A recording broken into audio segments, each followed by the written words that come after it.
Hormatilah ayahmu dan ibumu, supaya lanjut umurmu di tanah yang diberikan Tuhan Allahmu kepadamu.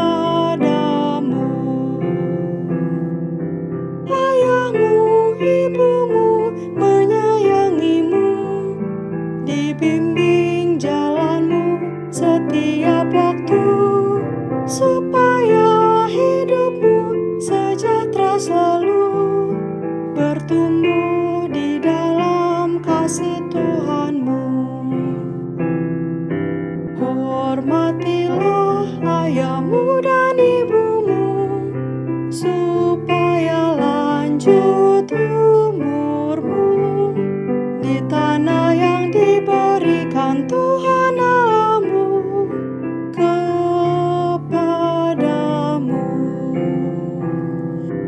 Amin, amin.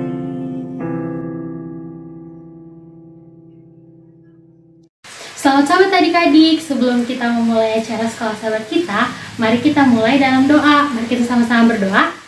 Bapa kami yang di surga, terima kasih atas berkat-Mu pada kami sahabat hari ini. Kami akan mulai acara sekolah sahabat kami. Semoga kami dapat mengerti ya Tuhan. Terima kasih Tuhan. Ampuni dosa kami, dalam nama Yesus kami berdoa dan mengucap syukur. Amin. Selamat belajar sekolah sahabat adik-adik.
Sama sahabat teman-teman, saat ini saya akan membawa berita mission yang berjudul Membaptis Pengganggu.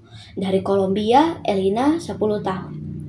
Elina yang berusia 7 tahun tiba di rumah dari sekolah sambil menangis di Kolombia. Sambil mengulurkan tangannya, dia menunjukkan kepada ibu bahwa telapak tangannya menjadi hitam dan bintik-bintik merah. Di sekolah, seorang anak laki-laki berumur 9 tahun telah mengambil pensil yang tajam dan menusuk tangannya. Guru menolak untuk campur tangan, menyuruh Elina untuk melawan. "Saya tidak ingin pergi ke sekolah lagi," teriak Elina. Ibu dan ayah meminta guru untuk menghentikan anak laki-laki itu menindas Elina atau mereka akan melaporkan ke polisi. Anak laki-laki itu tidak mengganggunya lagi, namun di lain hari, dua gadis yang merupakan teman bocah berusia 9 tahun itu menendang perut Elina. Ayah dan ibu berbicara dengan guru lagi. "Elina harus belajar bagaimana melindungi dirinya sendiri," kata guru. Sekarang Elina benar-benar tidak ingin lagi pergi ke sekolah. Suatu hari, guru menyuruh masing-masing anak membawa mainan untuk kegiatan sekolah. Elina membawa boneka bayinya. Dua gadis lain yang juga merupakan teman dari anak laki-laki berusia 9 tahun ini merebut boneka itu dan memukul kepalanya dengan keras. Ibu memutuskan untuk mengirim Elina di sekolah lain. Gadis itu bersekolah di sekolah umum di kota Janeiro. Sayangnya, intimidasi dimulai lagi. Sekelompok anak laki-laki berusia 10 tahun melihat bahwa Elina sangat pintar dan mulai mengolok-oloknya. Kepala sekolah mendengar dan memarahi mereka. "Kenapa kamu menertawakan Elina?" dia bertanya pada anak laki-laki itu. "Dia tidak melakukan kesalahan apapun. Dia tahu segalanya," kata salah satu anak laki-laki, seolah itu hal yang buruk. Elina berhenti bermain dengan anak-anak lainnya. Dia lebih suka menyendiri, tetapi dia mempunyai satu teman, seorang gadis bernama Sayla. "Ibu punya ide. Mari kita bentuk kelompok kecil untuk anak-anak," katanya pada Elina. "Anak-anak dapat datang ke rumah kita dan mendengarkan Anda menceritakan kisah-kisah Alkitab." Elina menyukai cerita-cerita Alkitab dan dia mengundang satu temannya, Sayla, untuk datang pada Jumat pukul 6 tepat. Tanpa memberitahu Elina, Sayla mengundang anak laki-laki jahat itu untuk datang ke pertemuan itu juga. Pada hari Jumat pertama, 12 anak datang untuk mendengarkan Elina menceritakan kisah Daud dan Goliat. Setelah itu, ibu memberi makanan anak-anak, pai empanada dan sari kurma merah. Semua anak menikmati pertemuan itu dan ingin datang lagi. Hari Jumat berikutnya, 12 anak yang sama kembali dan membawa 4 orang temannya. Tak lama kemudian, 30 anak datang ke rumah Elina setiap hari Jumat untuk mendengarkan cerita Alkitab. Dalam 3 bulan, 10 anak memberikan hati mereka kepada Yesus dan dibaptis. 4 dari mereka yang dibaptis adalah anak laki-laki yang menertawakan Elina karena pintar. Mereka tidak lagi jahat padanya, mereka telah menjadi temannya. Ibu dari salah satu anak juga dibaptis. Saat ini, Elina berusia 10 tahun dan setiap Jumat malam dia menceritakan kisah-kisah Alkitab kepada sekelompok kecil anak-anak di rumahnya di Kolombia. Dia tidak lagi khawatir tentang intimidasi, sebaliknya dia berencana untuk menghabiskan seluruh waktunya mencari cara untuk membagikan kisah kasihnya kepada Yesus. "Saya bermimpi membawa orang kepada Yesus," katanya. "Ini bukan untuk kemuliaan saya sendiri, tetapi untuk kemuliaannya." Elina adalah seorang misionaris yang sejati, menceritakan kisah-kisah Alkitab kepada anak-anak lain di rumahnya setiap Jumat malam. Persembahan Sabat ke-13 triwulan ini akan membantu membuka pusat pelatihan misionaris di Universitas Advent Columbia di tanah air Elina, Kolombia. Terima kasih telah merencanakan persembahan Sabat ke-13 yang murah hati untuk membantu siswa berlatih menjadi misionaris. Demikian berita mision kita sahabat ini. Terima kasih, Tuhan Yesus memberkati.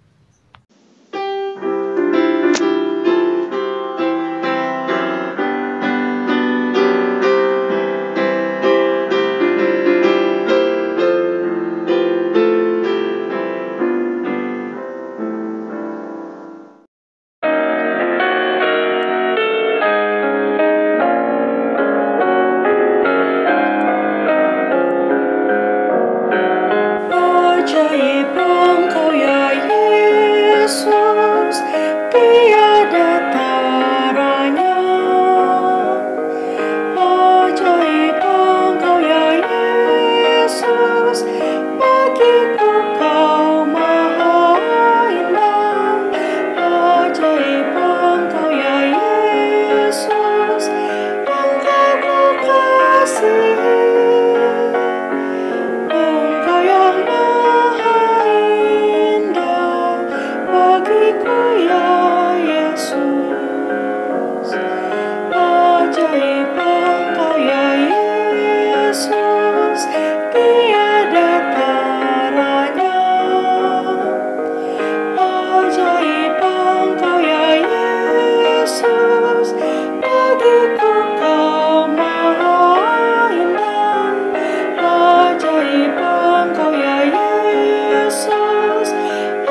Efesus 6 ayat 13. Sebab itu, ambillah seluruh perlengkapan senjata Allah, supaya kamu dapat mengadakan perlawanan pada hari yang jahat itu dan tetap berdiri sesudah kamu menyelesaikan segala sesuatu. Poin penting, kita menyembah Tuhan jika mengenakan baju zirah Allah.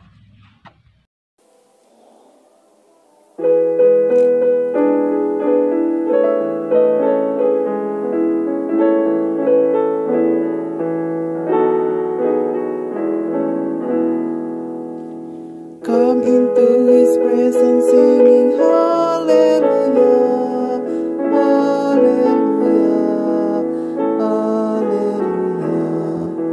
Praise the Lord together singing glory to God, glory to God, glory to God.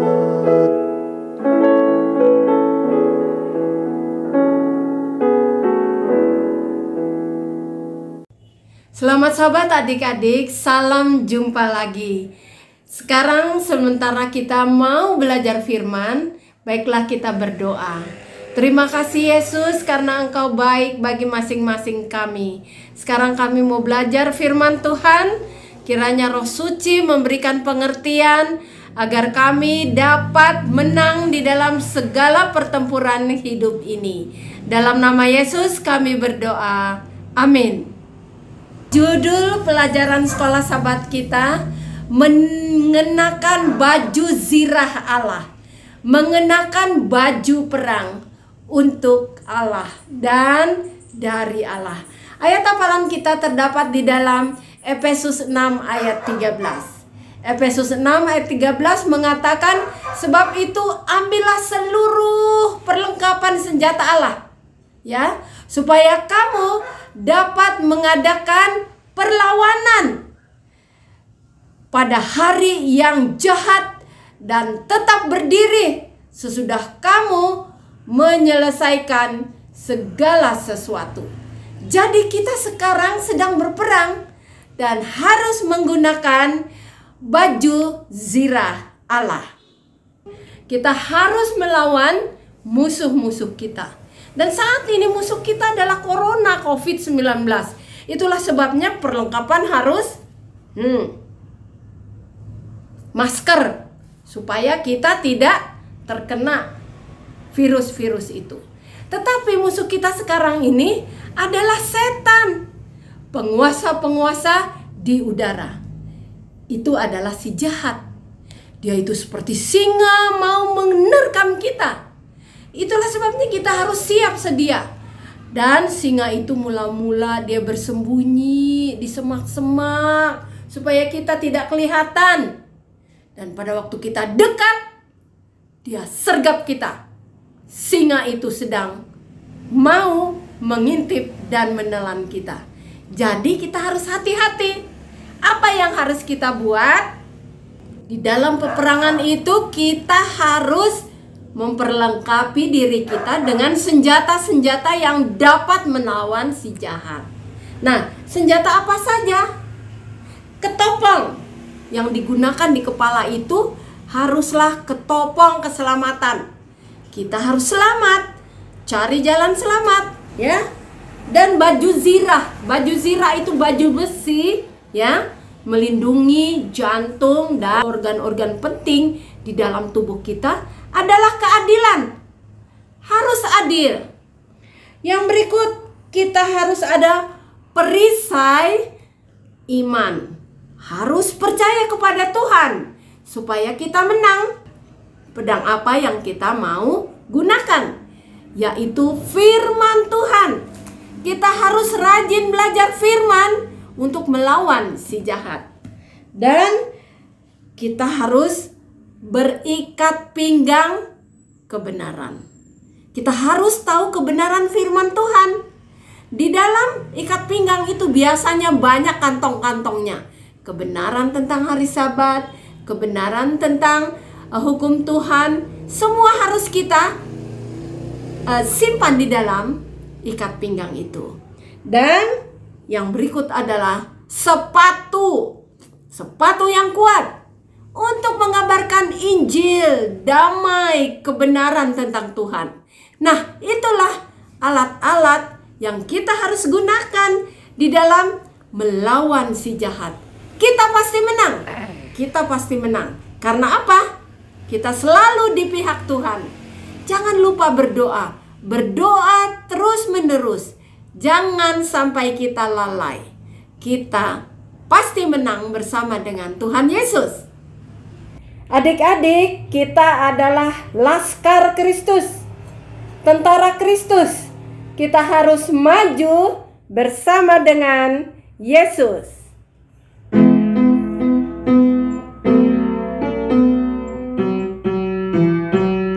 Maju Laskar Kristus. Maju dalam perang. Peganglah salib Yesus. Hai semua orang. Kristus Tuhan, Raja, Panglima kita. Setan musuh semua, pastilah kalah. Maju Laskar Kristus. Majulah dalam perang. Dengan salib Yesus, maju dan menang. Kita sedang berperang melawan setan. Gunakanlah seluruh kelengkapan senjata Yesus. Baju zirah keadilan, ketopong keselamatan, pedang firman Tuhan, ikat pinggang kebenaran, dan juga kita harus ada iman dan rela melakukan kehendak Tuhan. Sampai jumpa adik-adik. Tuhan Yesus memberkati kita semua.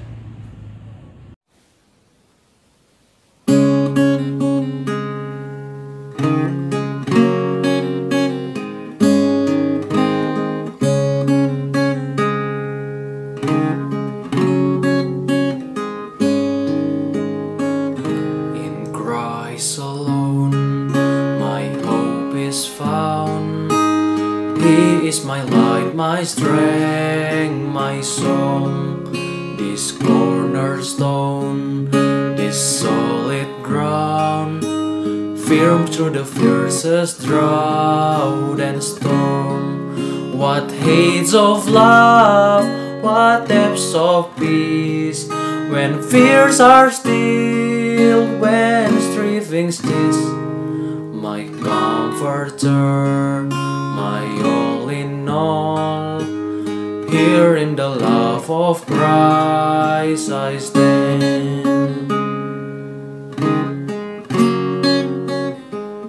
In Christ alone, who took on flesh, fullness of God in helpless babe, this gift of love and righteousness, scorned by the ones he came to save. Till on that cross as Jesus died, the wrath of God was satisfied. For every sin on him was laid, here in the death of Christ I live. There in the ground his body lay, light of the world by darkness slain, then bursting forth in glorious day, up from the grave he rose again. And as he stands in victory, sin's curse has lost its grip on me. For I am his and he is mine, bought with the precious blood of Christ. No guilt in life, no fear in death, this is the power of Christ From life's first cry to final breath, Jesus commands my destiny. No power of hell, no seam of man can ever pluck me from His hand till He returns or call me home. Here in the power of Christ I'll stand.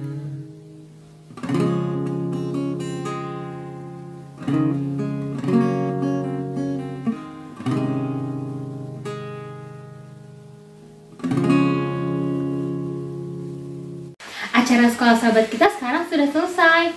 Biarlah apa yang tadi dipelajari bisa kita lakukan dalam kehidupan kita.